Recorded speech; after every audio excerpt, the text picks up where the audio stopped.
We are 24 hours away from a fascinating NBA draft, and I think the top 5 players in the 2022 class are pretty cut and dry. Jabari Smith is my top dog. At 6'10", he's got a lot of Kevin Durant in his game, and if that sounds like high praise, good. It is. I would take him as the number 1 overall pick. Smith has that rise and fire, can't touch this outside shot, just like KD. He's an elite shooter, an active defender. And when you take someone like Smith, look, you don't expect someone like Michael Porter Jr. with the number 1 overall pick. You expect sustained greatness. That's what he brings, and I think he's going to be like Kevin Durant. I want it on record, I'm a Chet Holmgren fan. Now, we mentioned yesterday, he reminds me of a baby Giannis when Giannis first came into the league. Problem is, he also looks like a young Sean Bradley. Now, there's a little Porzingis comparison, maybe Paul Gasol. I mean, Chet Holmgren is a unicorn. I mean, look at the height and the weight. I mean, he's one of one. A fantastic defender, a great shooter, unbelievable instincts, but he's rail thin, paper thin. Never seen anything like it thin. I mean, he's a 7-footer, under 200 pounds.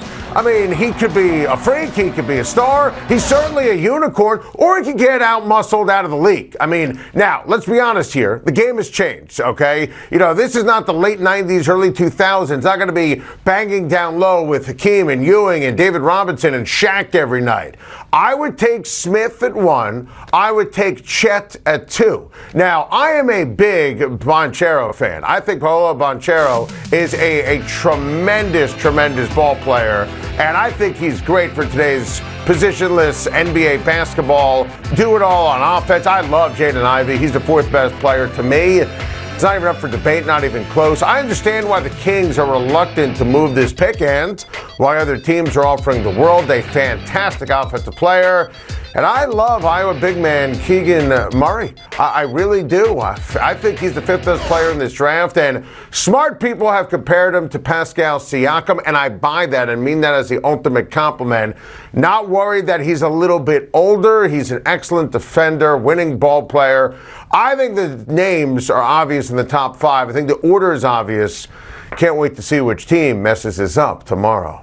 Major League Baseball salary arbitration is weird and odd and wrong. I mean, you're on a team. You're not a free agent. You have a sit-down face-to-face with the club you're on, and they tell you how bad you are and poke holes in your game. Aaron Boone give him credit, saying all the right things about Aaron Judge's zany arbitration case on Friday, and so is Judge, but this is ooey. It's just weird. Feelings get hurt. If you're Aaron Judge, you don't forget it. Remember what happened with Dylan Betances years ago? And then when a team like, I don't know, the Boston Red Sox, they make you an offer in the offseason you can't refuse, you leave. You leave the Yankees for the Red Sox. That's the doomsday scenario, and it's also real, which is why the Yankees haggling over $4 million, offering Judge $17 million for this year. Judge wants 21. It's just so dopey. It's wrong. Now, I know that baseball arbitration is supposed to be for the pencil pushers, right? A math transaction, reacting to stats, and it's off of last year's numbers and whatever. Reality is, Judge bet on himself. He's not signing a contract in March. I thought he was wrong. Yankees are right. Instead, there's this. Judge is currently having an MVP year, carrying the Yankees to a literal historic start, with the World Series being a real possibility. Judge is the number 1 reason why. Last night he came off the bench. He had an off day and nearly tied up the game with a pinch hit home run. And that was a rare Yankee loss, by the way.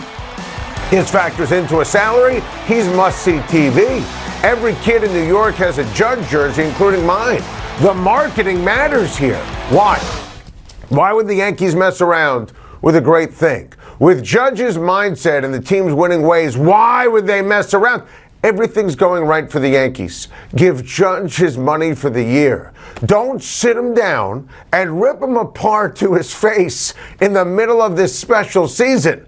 Unless you want to see him playing for, I don't know, the Mets or the Dodgers or the Angels or gulp, the Red Sox next year. Max Scherzer doesn't want to be a rumble pony. Same, TBH. Binghamton, New York is a lovely, lovely place, but Max Scherzer never wants to be there ever again. Scherzer is ahead of schedule, coming back from an oblique injury. The fact that he made a rehab start for the Mets AA affiliate last night is a monster deal, and he wants to start on Sunday for the New York Mets, and feeling good today and tomorrow after the rehab start puts that on track. There's a realistic chance it could happen, and let's be honest, this is huge. Scherzer changed the heartbeat, the accountability of the Mets. He's a warrior, a champion, a Cy Young Award winner. He changes the complexion of the team and what they could be. Oh, by the way, Jacob deGrom threw for the Mets in Florida yesterday too, right? So you can see it, you can feel it. Scherzer returns, deGrom returns, Pete Alonso in the Mets offense raking, Buck Showalter's genius. And then you factor in the likelihood, because they have a new owner and a great GM, listen, they're going to add a few relievers at the trade deadline. The Mets have legit World Series potential. We could be looking at a Subway Series. Mets starters got bombed in a couple of games against the Houston Astros in Houston today, yesterday, whatever. It doesn't matter. The Mets are a great team. Scherzer, deGrom taking steps forward. That makes it a great day and a great time to be a Mets fan. We have a whiteboard. We're going to use it. The Angels losing. Ohtani's historic game is, a lot of words I can't use on television, so I'll go with sinful. 8 RBI for Shohei Ohtani, hit a 3-run jack to tie the game in the 9th, hit a couple of home runs, and the Angels lost? I mean, what a waste. They already wasted Mike Trout's career. Now they're wasting Shohei Ohtani's career. This should have been the lead of the show. This should have been the Angels are back. And they lost to the Kansas City Royals. I mean, look at that. 8 RBI. 8 RBI. And they lost. Par for the course. This team, they need at the end of the day, they need a new owner. I will say I was thrilled for our guy Bobby Witt Jr.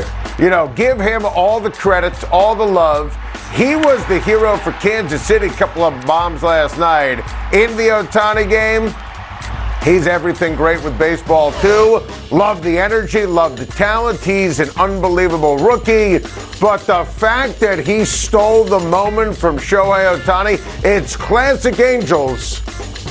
Sinful. To the NBA, the Nets without Kyrie Irving would be a team. It'd be a real basketball team. Now, our good friend, the great Adrian Wojnarowski, has a sizzling read on ESPN.com that Kevin Durant could potentially request a trade if the Nets don't offer Kyrie Irving a max deal and Kyrie leaves. Listen, I have to imagine that everything that's going on with Steve Nash and Sean Marks and ownership in Brooklyn when it comes to Kyrie Irving and the contract, Kevin Durant's in the loop, okay? Kevin Durant knows that Kyrie Irving's never there. And Kyrie Irving, not reliable. So, while it's impossible to get equal value in a Kyrie Irving trade, and I still think, going back to the topic on Monday when the news broke that they're in a quote-unquote impasse, I still think the Clippers are the most likely team. We'll find out a week from today whether or not Kyrie opts into his deal. Listen, this team would be for real.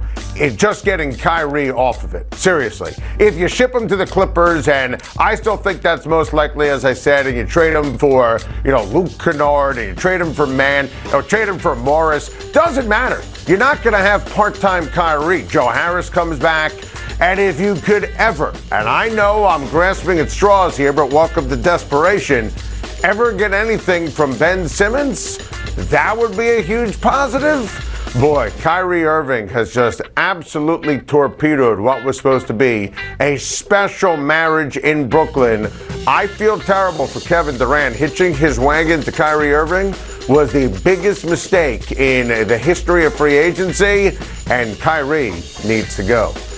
To the NHL. My guy, Austin Matthews, winning the MVP is, and I want you to stay with me on this, sad. Don't misinterpret. Austin Matthews was the MVP. I'm happy for him. It's just a reminder to the unbelievable fans of the Toronto Maple Leafs that they were leading the Lightning 3-2 in their series and they blew it. Austin Matthews should still be playing. It feels like that series ended a lifetime ago. So you got all these great rankings, history for Matthews, scored 60 goals, and he's home watching the Stanley Cup with the rest of us. So I find that to be, this was his time to shine. This was the Maple Leafs season to win the Stanley Cup finally. So the whole thing is just a sobering reminder, thus, sad. To the NFL, Panthers head coach Matt Rule says there's no timetable for rookie quarterback Matt Corral. So, Corral's chances of starting this season for the Carolina Panthers, we talked to our research department. We talked to Kayla, we talked to Avi, we talked to Anthony, we talked to our guy Latito. We crunched the numbers. 26.8%. The chances for Matt Corral to start for the Carolina Panthers, 26.8%. Listen, the Panthers don't know what the hell they're doing. Matt Corral could be the most talented quarterback on the team. I mean, it's kind of crazy, but it's true. Sam Darnold, listen, I love that trade last year. If he's the answer, I'd love to know the question. Baker Mayfield making a trade. I mean, he's not even an upgrade over Sam Darnold. PJ Walker's PJ Walker. Cam Newton not signed. He's been dead for years. Jimmy Garoppolo, I think Jimmy Garoppolo would have a higher percent chance, but they got to make a trade for him. Corral, he's not Sam Darnold. Matt Rule doesn't know what the hell he's doing.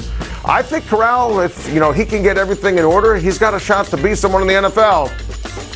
26.8%. By the way, that means there's going to be a 100% chance Matt Rule gets fired. Thank you for watching. Please like and subscribe, and don't forget to hit the bell for more videos.